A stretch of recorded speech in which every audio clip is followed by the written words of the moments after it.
go. Okay. So, I guess I have to introduce everybody. This is the usual routine matter, but I will go ahead with this since I've got the script here. Good morning. This open meeting of the Visitor Services Advisory Committee is being conducted remotely pursuant to Chapter 2 Acts of 2023. I'm going to mute all of you for a minute. Somebody's noisy. Must be me. Okay, if everybody could just mute themselves for a sec, it'd be great. Okay. All right. Ensuring public access does not ensure public participation unless such participation is required by law. This meeting will feature public comment. For the meeting of the Visitor Advisory Committee is convening by video conference via Zoom app as posted on the town's website, identifying how the public may join. Please note that this meeting is being recorded and that all attendees are participating by video conference. Accordingly, please be aware that other folks may be able to see you and to take care not to screen share your computer. Anything that you broadcast may be captured by the recording. All supporting materials that have been provided members of this body are available on the town's website unless otherwise noted. The public is encouraged to follow along using posted agenda unless the chair notes otherwise. We are now turning to the first item on the agenda. Before we do so, permit me to cover some ground rules for effective and clear conduct of our business and to ensure accurate meeting minutes. The chair will introduce each speaker on the agenda. After they conclude their remarks, the chair will go down the line of members, inviting each by name to provide any comment, questions, or motions. Please hold on until your name is called. Further, please remember to mute your phone or computer when you're not speaking. Please remember to speak clearly and in a way that helps generate accurate minutes. For any response, please wait until the chair yields the floor to you and state your name before speaking. If members wish to engage in the conversation with other members, please do so through the chair, taking care to identify yourself. And after members have spoken, the chair will afford public comment to those members of the public that have joined the meeting via Zoom.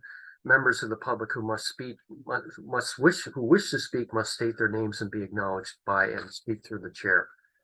And finally, each vote taken in this meeting will be conducted by roll call.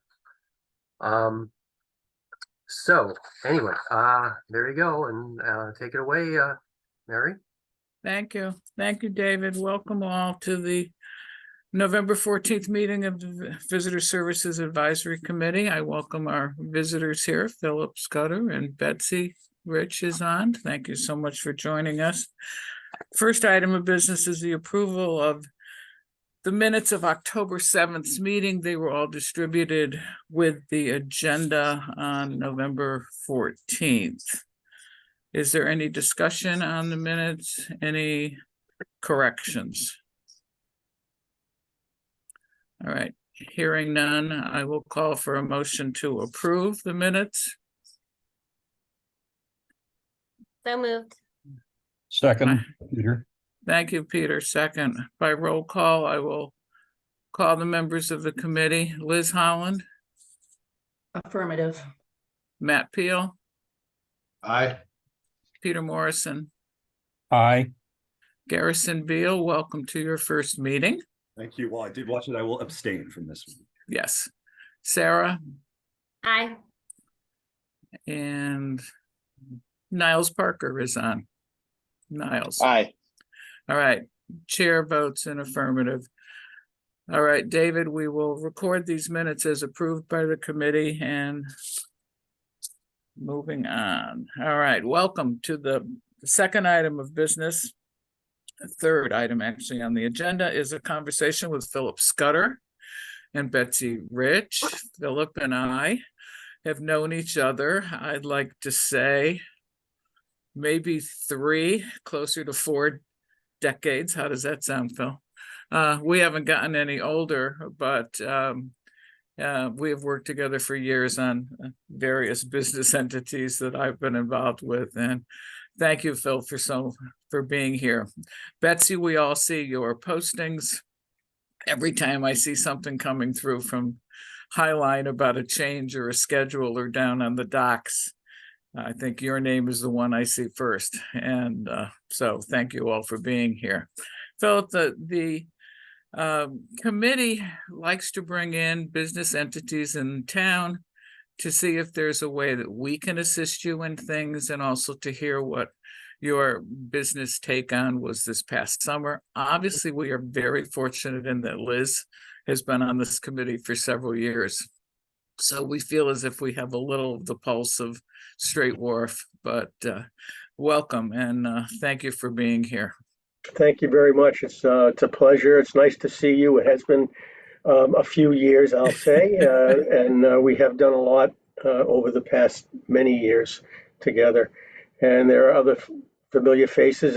Yes. Like to say hello to everybody that I do not know. I'm Philip Scudder, one of the managing partners at Highline. I do that with my brother Murray on a daily basis, with the help of many, many wonderful people that work with us, two of whom are on the meeting this morning, Liz and Betsy, and it's great. Actually, these two are being feted this December with some service awards. Betsy will have been here more than 25 years because her 25-year chip, I guess, came in during COVID. So we weren't able to have a gathering and get together. So this next month, December, we usually have a little company get together, and we have Betsy with 25 years and 5 other employees that are still working with us at 25 years. And Liz at 10 years now. And the things Liz has accomplished on Nantucket for the company have been unbelievable. It's just wonderful to have her over there. We know everything's being handled well and exactly as we would like them to be handled. But Liz has a good pulse on everything that's going on. So thank you to you and welcome. Nice to meet you all you others. This year, I guess 2023, we're back as far as Nantucket service is concerned, past the pandemic.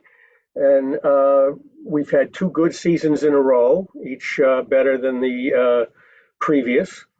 There are some, I guess, reasons I think that we look at. We try to understand the market and understand what's going on and watch it as closely as we can. But of all of our services, Nantucket is the most stable. It's the one that just continues to be strong and grow. Other than, again, those foolish COVID years back in 2021, but those are in the past, and we are moving forward. I think this year with some of the staffing issues that unfortunately that the steamship had in their high speed had a trip that they weren't operating. We picked up some passengers from that, and that allowed us again to have an increase in our ridership in 2023 over last year. So we're very happy with how things have come around. The staffing issues are real. And I know everybody on the island knows that as well. Steamship's not the only one that has problems with that. We have difficulties, mostly the island ferries. We kind of put them on the front burner as far as our staffing is concerned. And we do have some smaller services that we operate, fishing trips and sightseeing trips that we will steal staff from when we need to for the ferries. So those services, their schedule's a little more flexible, and we're able to do that. And the island ferries, obviously, we have set schedules for those, and we want to run as many as possible, as many as we can, to continue the service and to service the islands and the travelers. With The vineyard service, we've seen that the day trippers have really dropped off, and I think that's where we're losing most of our seasonal travel, and that is with day trippers, and I think it even related to the Nantucket service as well. It's getting expensive, you know, for a family of four or something to take a day trip to the islands. It's not what it used to be. And we see that as I think is the biggest drop off in our ridership and our passengers is the families and the day trips. Again, Nantucket and for Martha's Vineyard, that's basically what we are. We're a day trip market to Martha's Vineyard. We run seasonally. If people want to go back and forth to the island, they go to Woods Hole because it's a much less expensive ticket to go back and forth from Woods Hole. And we're operating again only seasonally, and it's a high-speed vessel, so the ticket price is a little higher. So mostly it's people that are on the Cape for the summer, and they want to go to the vineyard and see what it's like over there, and they don't want to drive down to Woods Hole. And since they're on vacation, they will, you know, take the high speed from Hyannis. So it's still a very viable service, but the numbers just can't kind of keep up with what they were prior to the COVID and the economic downturn that I think we've seen in the past 4 years. Let's see. The staffing again is the most difficult. We found also difficulty in staffing the kitchen side. With we have the Landing Cafe at our terminal in Hyannis, and that's another area where we found it very challenging to find help, and it was mostly in the kitchen and keeping that open as often or as long as we'd like to during the high season.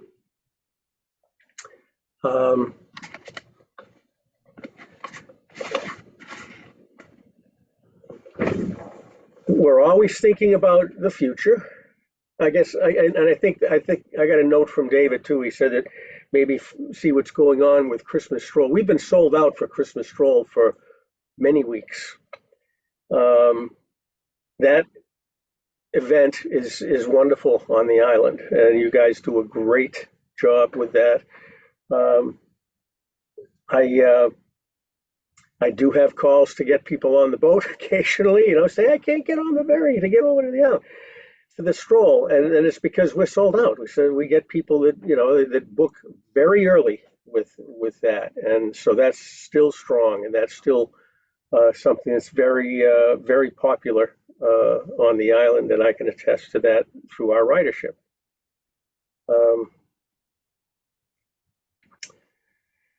Let's see, what else was there, David? Betsy, you can chime in any time on what's going on here and what we've been doing.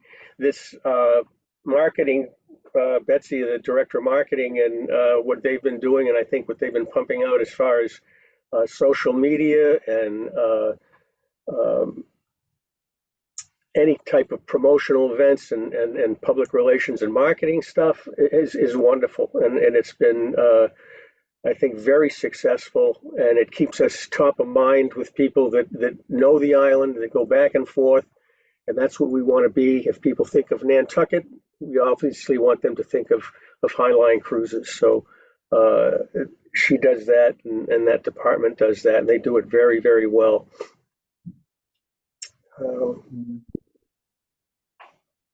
For the future, we have been talking about another vessel, and again, it's something that it does require planning ahead of time. It's usually about a 2 to 2.5 year process to get things done and finished. So the sooner you start, the sooner you get an end result. And we do have some issues and challenges in the mostly in the off season, where we have shipyard and maintenance requirements on the vessels, so we have to pull some of the larger have to pull the ferries out of service. And when we do that, our replacement boats for that service for Nantucket are sometimes not adequate for the demand.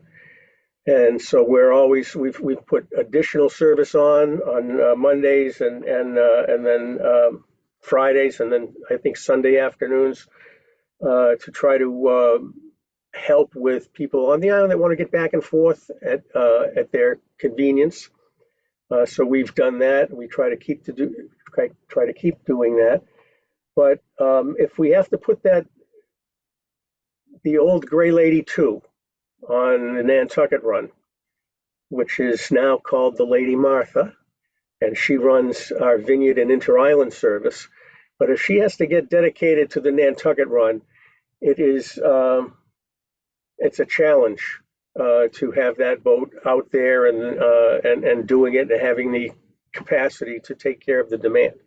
So we're looking at ways that we could probably maybe take that boat out of the mix, have another boat that we have that we could bring online, and that would help the situation as far as having enough space, having enough capacity for the demand and the travel needs of the islanders and the commuters.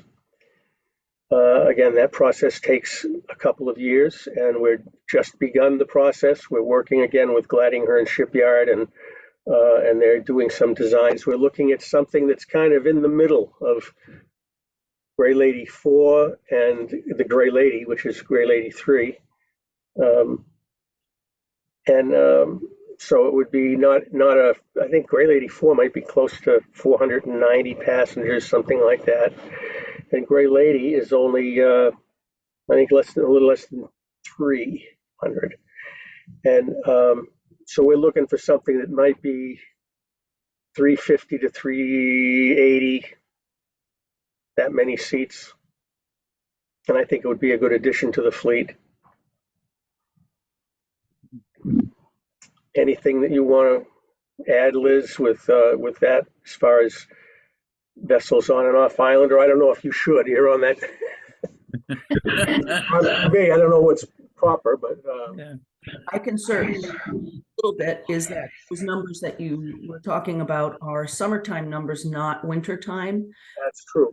So when the steamship stops, which is going to be, I think the 3rd is their last day of January this year, that makes a big difference because we don't have all that outside seating. And so I think that's why we have Lady Martha, and of course her capacity is much, much less. So it's sort of like having an additional boat, but it also, we have to worry about the sea worthiness of the vessel. And so this is good news to hear that about, something down the pike. So The interior capacities are what really comes into play in the wintertime.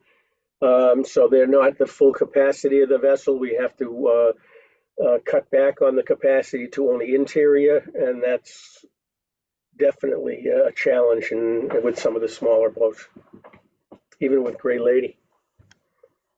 Yeah. But I would be happy to if there's something that I kind of piqued your interest in with something or forgot to talk about something, I'd be happy to take any Yeah. questions. Phil, I have a couple of questions. Yeah. In terms of staffing, I think we've all seen challenges. Are you facing on the Cape the same housing issues that we are here? And are you having to see employees go more over the bridge, so to speak, and obviously that impacts commuting time and scheduling?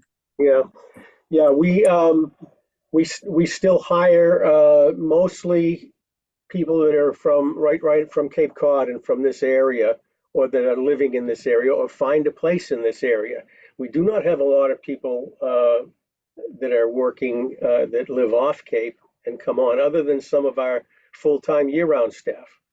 And those people, yeah, they live off Cape and they come on and they're here and have been here for many years.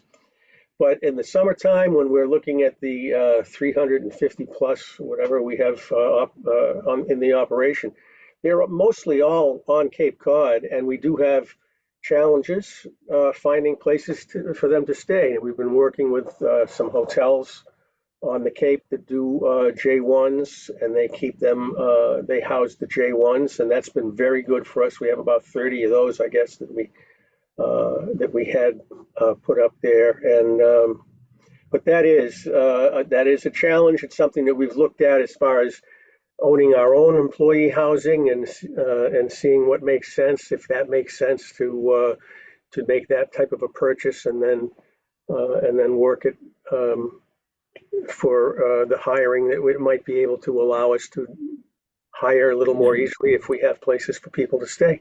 I know it seems obviously it's an ongoing challenge over here, and it's nothing new. It's been going on for years. My other question is, have you seen any increase in the inter-island traffic back and forth? Yeah.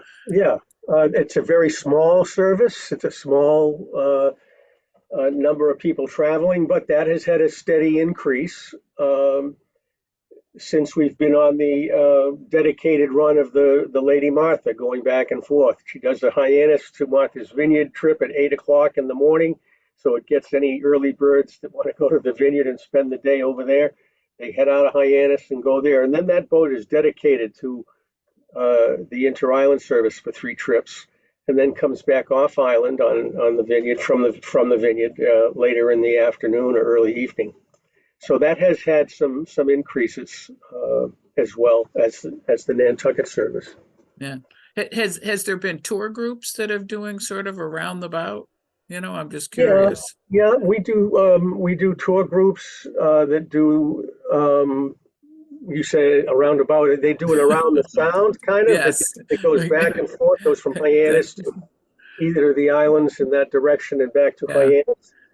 I remember an old package called that years ago. Yeah. I'm not sure how many groups go inter-island per se, that would be groups on Nantucket or on Martha's Vineyard. I think there probably is some of those.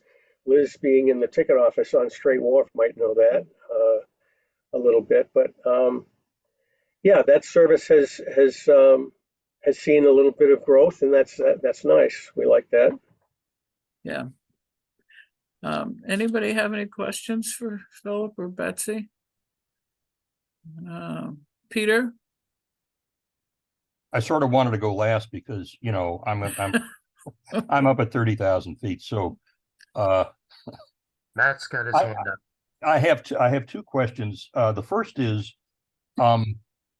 given what we know about a profoundly significant transition among at the airport in terms of how people get to Nantucket, which is clearly, documented and is heading further in the direction of larger aircraft bringing larger groups of people in for a broader section of the, spring, summer, and fall with JetBlue.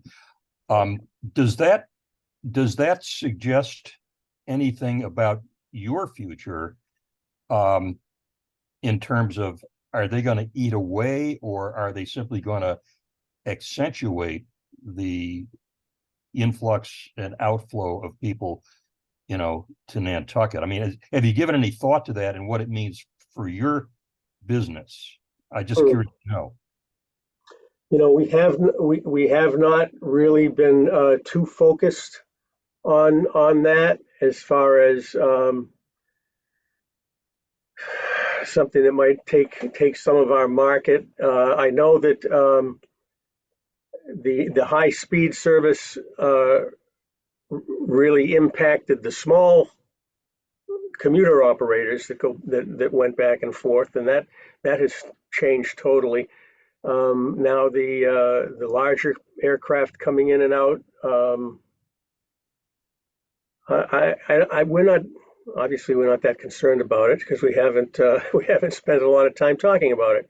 But if we saw something, then that would probably direct us.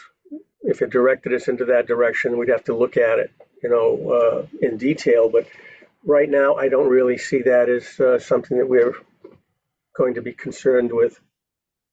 Yeah, I was going to say, if you're not if you're not experiencing anything, it sounds like you got a pretty robust, healthy market, and you haven't seen any of it being eaten away. The way, for example, Cape Air might have seen it, as Right.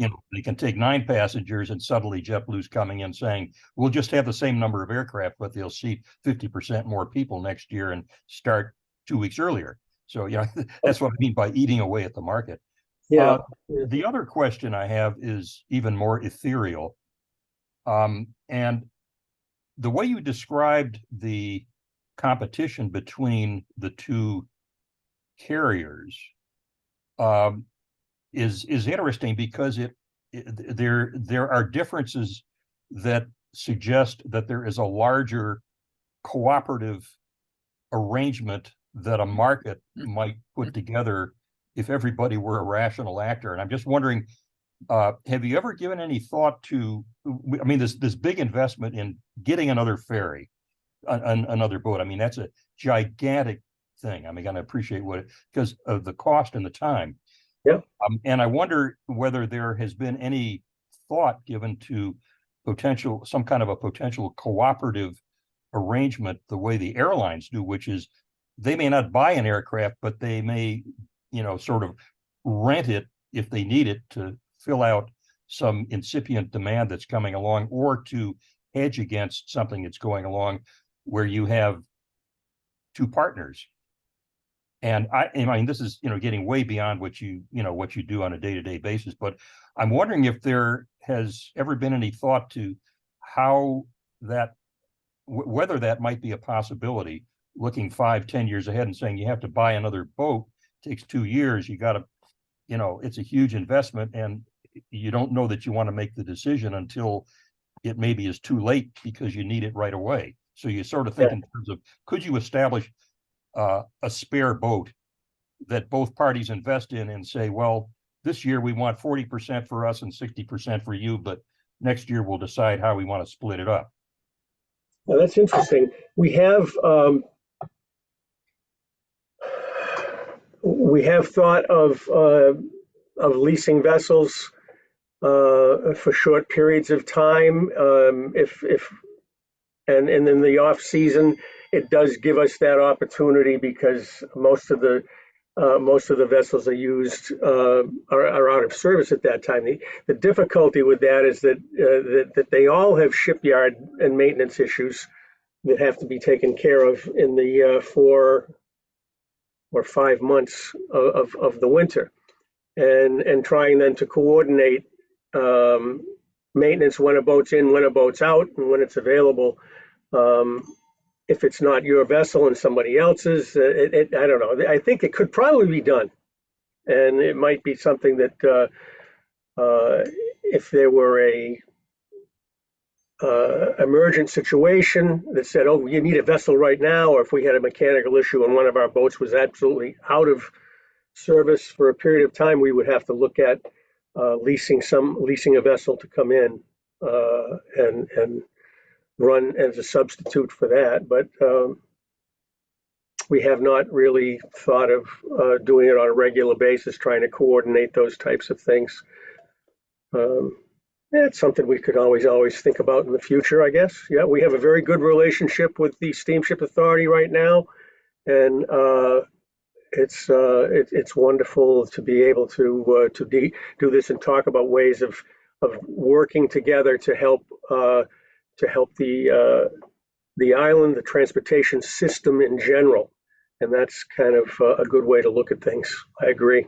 Yeah, I'll stop here. I'll just say that you've already told me 90% of what I wanted to know, which suggests that the notion of a prospect of a joint lease as a wild and crazy idea to consider for 2 years ahead, and just say, do we both have an interest in maybe thinking about something like that, given what we both got coming up 2-3 years from now, and if not, pass it on for another year and look at it a year later. Yeah, I mean, I know that model it does work in other industries, and it's probably worth thinking of as something on the long-term horizon. If you say we keep getting more and more people wanting to take ferries, we don't know what to do because there aren't enough boats and it's getting tighter and tighter. Yeah. Well, we haven't reached that point yet, but I can see where down the road, it might be something that my nephews have to deal with. Right. Other questions? Matt? Hi, my name is Matthew. Nice to meet you. Hi, Matt. Same here. Yeah, couple questions. One, I think, we're kind of entering an interesting time on Nantucket as far as the housing problem and the workforce and all of that on Nantucket. And I truly believe that the High Line, the steamship, the ferries are going to become more important than ever when it comes to the housing, or excuse me, the workforce on Nantucket. I mean, more often than not, I run a shipping company on island, and if I have a local driver that calls off and I have to bring somebody from off island, we run into problems. That first ferry in the morning is already sold out, and Yeah. with the amount of workforce that comes over. Which kind of brings me to my first question is schedules. What have you guys looked at that in the future? Because, I know 7:30 is pretty early, but I with my package handlers, I have people that we start at 6 in the morning, and I think if you guys had a 5 or 5:30 boat, I think that one would be just as busy as that 7:30, or excuse me, 6:20 or 6:31 that you have going now. And then second question is, like I said, I think we're going to end up in a place very soon where we're school teachers, police officers, there's going to be a lot that's going to be coming from off island to work out here. And obviously relying on, these ferries to get over here. I know you guys offer, so that's my first question. The second question is like a workforce discount. I know you offer commuter books, but kind of like the Islander rate, but the opposite way for workers that are coming over here. Mhm. I wasn't sure if that was something you guys have talked about offering as well, just to kind of give it more incentive to hire off island if they have to be, Yeah, that's interesting. We have not talked about an earlier boat than 6:10. That I'm not sure how that would go over with the staff, and also with the neighborhood here. I know how they deal in Woods Hole with early boats, but maybe that has to do with trucks and stuff. But these boats make a little noise when they start up. But it's something that we would always look at. We have worked very closely with Nat Wool, the port councilman for the Steamship Authority, as far as working a schedule that would, when that 6:10 is sold out, we have additional days and additional departures that we've added a second departure from Hyannis, but it's not earlier than 6:10. And I know that's what you're looking for. That would be the 7:30 or something like that boat that we put on. But I mean, we always discuss schedules, and that is something that we would probably just keep in mind too, and we could run it by. Yeah, I know with the school teachers as well, it's, getting in at 7:20 or 7:30, and school starts at what, 7:40, 7:45. So it makes it tight if they do have to hire off island and have people coming over. Yeah. So even pushing it up a little bit, getting in at 7 a.m. or something, that way everybody can get to where they need to be, Mhm. and then just get through the traffic of the pickup. And so I think we're going to end up in a place very soon where we're going to have quite a few teachers coming from off island, unfortunately. Well, yeah. And regarding the pricing, yeah, we do have the resident rate, which is basically, it's tied pretty closely to our commuter book rate, and but you don't have to do the outlay of 10 crossings. You could, for residents, you could just go, a day trip, things like that. And so the rate that the most of the contractors are using is the commuter book rate, and it's the resident rate as well. So I'm not sure that that's something that we would look at beyond what we've already established. But I've made some notes. Yeah.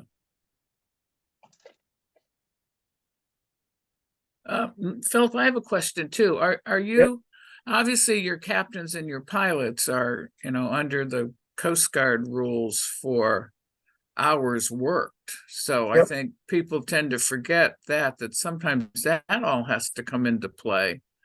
That It's really, like yeah. a pilot, a plane. It does. It does. It comes into play, and I think that's where the steamship has some challenges because Yeah. their day goes longer with some of their early departures and later in the day, later in the evening. So they have to triple crew. We're double crewing right now vessels to get through the day. If you have to triple crew, it does then add a lot of expense to what you're doing. We haven't had to do that. Our schedule offers us 2 crews can handle the Coast Guard regulation for licenses and being on and off vessels. Yeah. Any other questions? Any Sarah, comments? Sarah has her hand up and I've had mine up for a while, but Sarah, you can go Yeah. before me. Are you sure, No. Shanta? Your hand's been up Yeah. a while. No, okay. I just, not to totally contradict Matt, but I just want to know that I feel sort of differently than what Matt said. So I know that I don't want it to be like this representative of the committee. I know that we need the workers that come over every day. We don't have enough people on island. We don't have enough housing on island to service everyone. But I hesitate to offer another discount to people coming off island. From off island, they're already getting Nantucket rate to work. And I feel like if anything, we need to support the people who are living here. I know, and Highline does that definitely. So I just want to say, we really appreciate, as a parent of a kid who travels off island for hockey constantly, we really appreciate the Highline working with us in that sense. But I just wanted to put the visitor services hat on for a sec, reminding us that we're, how we think about the visitors coming to the island and what their experience is and getting them to come back again and what their, needs are. And you mentioned, Philip, that the, day trips have been down, like the Vineyard in particular. And I agree with you. We've talked about this before, about the expensive things. And one thing I was thinking about getting from your perspective, either you or Betsy, what can we do that would help with that? Is it more, obviously we can't make a change and make everything more affordable suddenly, but is it also providing some information about here's what a day trip could look like for a family of 4? That's, it's not going to be inexpensive, but you could go to Surfside Shack. You could, take the bus out to Sconset. You could, what's in a reasonable price. And I don't know if that is necessarily our job, but just thinking of what the Visitor Services Committee can provide to help with that day trip feel. Yeah. Betsy is very creative with things like that.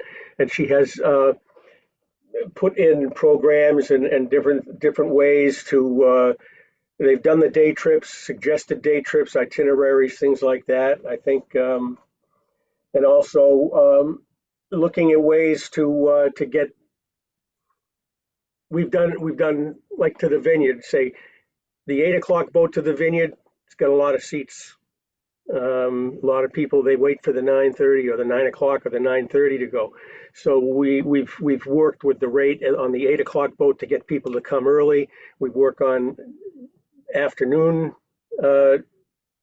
departures to the Vineyard because and worked on the rate to get people over to maybe just go over for 2 hours and have dinner and then come back.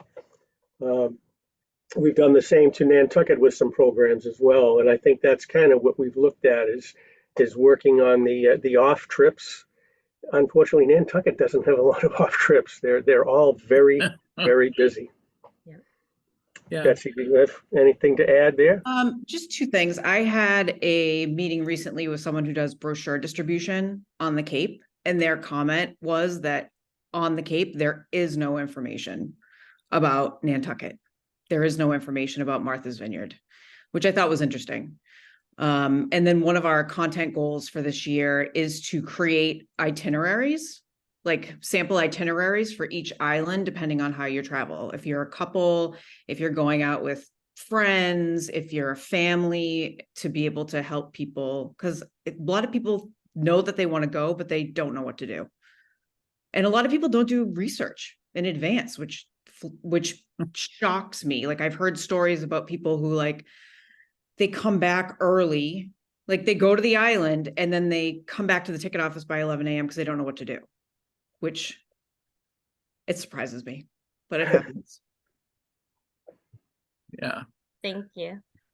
Madam Chantal? Chair, sorry, if I'm, well, just so you know, Betsy, on the Culture and Tourism website, on the town's website, we actually have sample itinerary. I think we have probably about 40 of them up there for what people can do depending on your interests, how long you're planning on staying, all of that.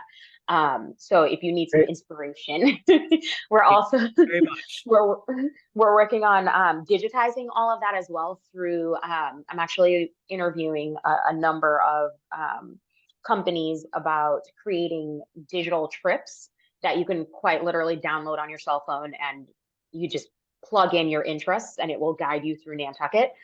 So we're working on that as well. That's one of my winter projects.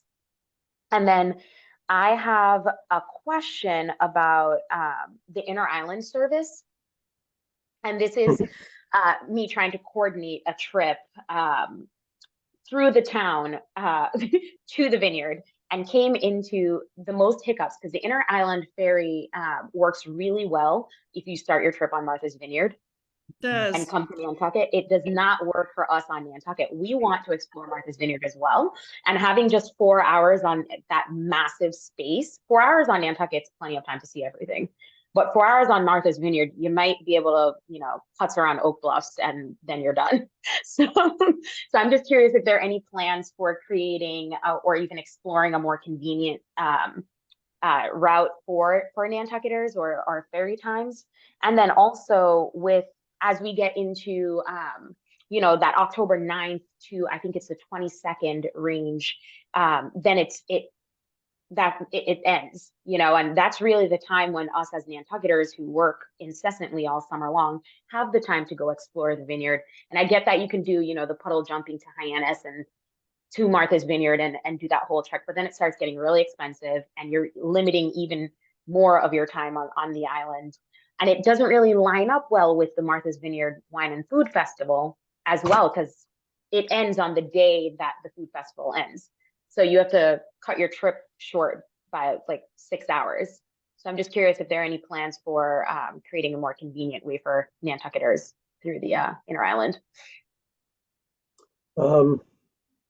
We used to, when we had traditional ferries, we actually had a period in time where we had two traditional boats, and they would go from Vineyard to Nantucket and then Nantucket to the Vineyard at the same time. So it created a great day trip for everybody. But oh boy, that was a headache. I think what might be helpful is who knows when when a new vessel comes into play, instead of working off one of the other vessels, if we don't have to sell a boat to buy a boat. And maybe we could position instead of running the Lady Martha out of Hyannis to go to the Vineyard at 8 a.m., we could maybe lay it over on Nantucket and have it start its day on Nantucket and go back and forth that way. And I think it might accomplish both. It might get a day trip or a longer day for Nantucketers, and it would still allow a good day trip for the Vineyard going over to your island. So that we haven't done any detail on a schedule for that, but I think just thinking off the top of my head, that might be something that could come into play when that happens. So it might be a couple of years down the road. That's great. Thank you. All right. Matt, do you have another question? Yeah, just a quick question. I was just thinking of the marketing and just day tripping and things like that. And just curious if you guys have ever explored or have done in the past partnering with some of the local bike rental companies and kind of creating packages where you come over, you grab your bike and then head on into the town, go explore, here's a map, and go from there. but it's kind of all in one package, you know, where you buy your ferry ticket and then you have your bike rental ready for you on the other side. Let Betsy talk about that. I don't know of anything that we've done specific to that market. We do carry bikes, but there's limited space for that, so that might be a good way of getting people over to the island without a vehicle, and which we do all the time, and giving them a way to get around. Yeah, we've done packages in the past, more like restaurants and things. And I think at this point, working with a third party, when we did that, it was a lot of manpower. It was a lot of people trying to process all of this information. So if there's a way that we could explore an option that would be more hands-off, that could go through our reservation system, like we did it with a Thrifty day trip car rental, and then we had like inventory issues, and bikes are a great idea because obviously you want people there without their cars and on their bikes. But we haven't explored that particular. I have a question as a follow-up to that, Matt. You sell a combined ticket for island tours, right? Yep. Yeah, so that's taken care of. So at least the visitors know when they come over. And obviously with the kiosk down, Liz says the kiosk down on Straight Wharf has always been helpful. So that's great. And obviously midweek pricing, you know what your load factor is, and that's the only time you can discount. It's like the airlines, the closer you get, the higher the price. But I think, that would help. Niles, you have a question? Thank you, Mary. Yeah, I was curious if, or to what extent this is kind of starting to factor into your thinking. I know the town of Nantucket is beginning to look at issues of rising sea levels and how the docks and areas around the coast are going to start to be impacted. I know the steamship has maybe talked about it. It might be more of an issue for them trying to get cars and trucks off of boats if roads are going to be raised or sidewalks and so forth. But are you guys seeing any of those discussions gathering steam, whether in Hyannis, the Vineyard, or here on the island? Not at this time. No, we have been doing dock work in Hyannis on some of the properties that we have here, and we didn't do any raising of the bulkheads yet. But at least they're good from the high water line down into the mud now. Yep. So at that point, maybe there might be some additional steel that you got to put onto it, and then add Liz? the cap logs above it. Liz? Just wanted to add for Nantucket, because of the new gangway, that even if we didn't have a new boat, we probably would have needed a new gangway to be able to meet with the low and the high tide.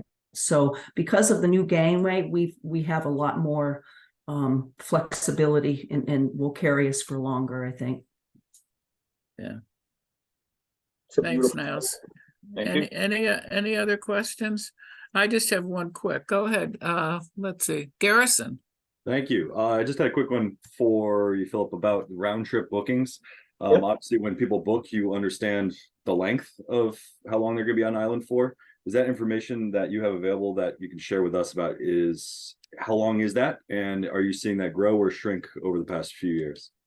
I'll have to look into that and see what kind of report we could pull out of the reservation system.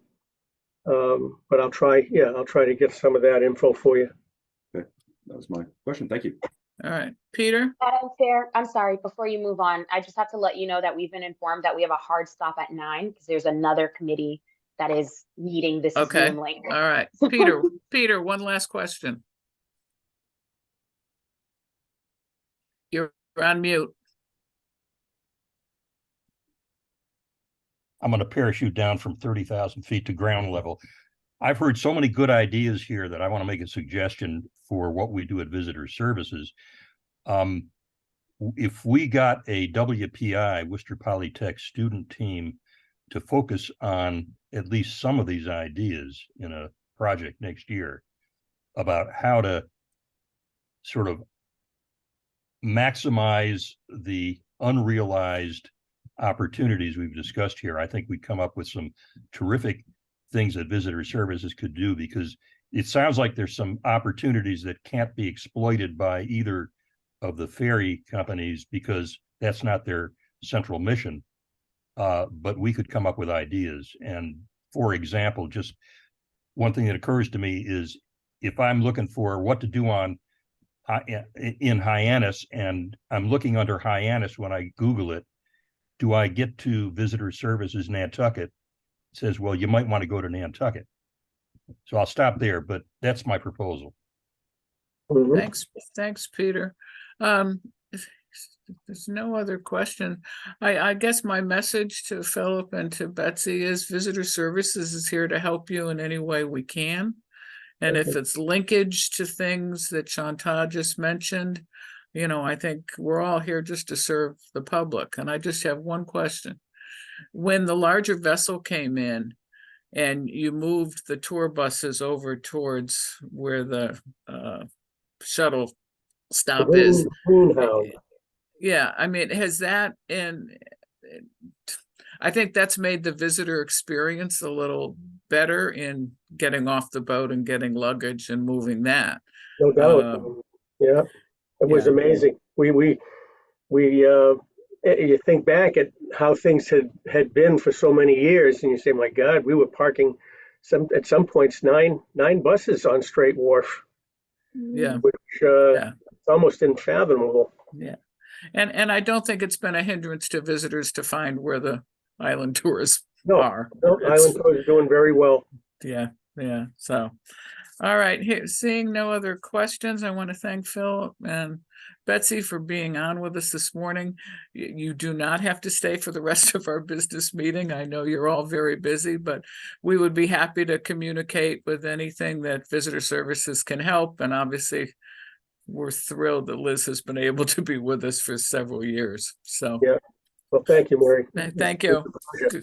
Good Thank to you. see you too. Thanks.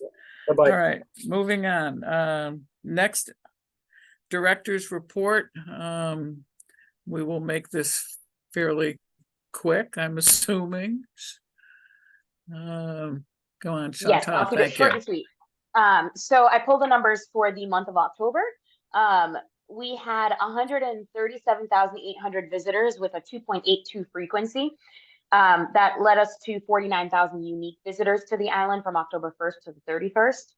That showed a 1.3% decrease from 2022, to 21.3% decrease from 2021, and 23.8% from 2020. Interestingly enough, Brotherhood and Native Shoes were the busiest locations on the island during those times. And we saw folks coming from the usual places, JFK, Boston, and Hyannis. And Highline actually was the most busy port of the two over there in Hyannis. 10 a.m. to 6 p.m. was the peak dwell time for our day trippers, with Saturday through Monday being the busiest days. Friday saw a little bit of a dip from September. And that is my short and sweet, get to the point. Still continuing to support local organizations through the Cultural Council and the Cultural District. And you'll be seeing the Cultural District logo all over everything because we've been doing a lot for the fall. I think that's interesting because we had 6 rainy Saturdays in a row. So Yes. I mean, people did survive and come out on a Sunday and a Monday, it sounds like. All right, David. Yes, I'm gonna make this short and sweet too. I'm not gonna really get into the stats for October, other than that they're up over last year, which is pretty good overall. And then just want to mention that we're, as you kicked off before about the this being the slow time, we are in the doldrums until next week, which when things are picking up for Thanksgiving and Stroll. So we're looking forward to that.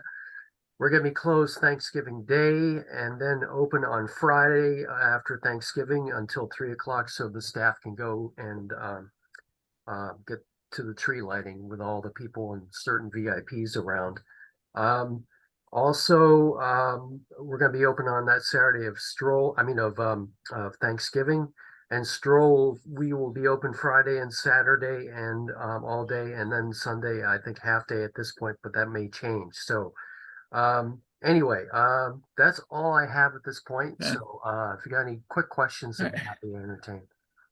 No, thank you, David. I just want to welcome Garrison. Well, we'll chat later, you know, and welcome and find out about your businesses and, you know, what you're involved with. But thank you for serving. We love to have all the business entities represented. Shanta, are you ready to sign us off? Or David, we've got 2.5 minutes. Can I have a motion to adjourn? So moved. Second? Second, Okay.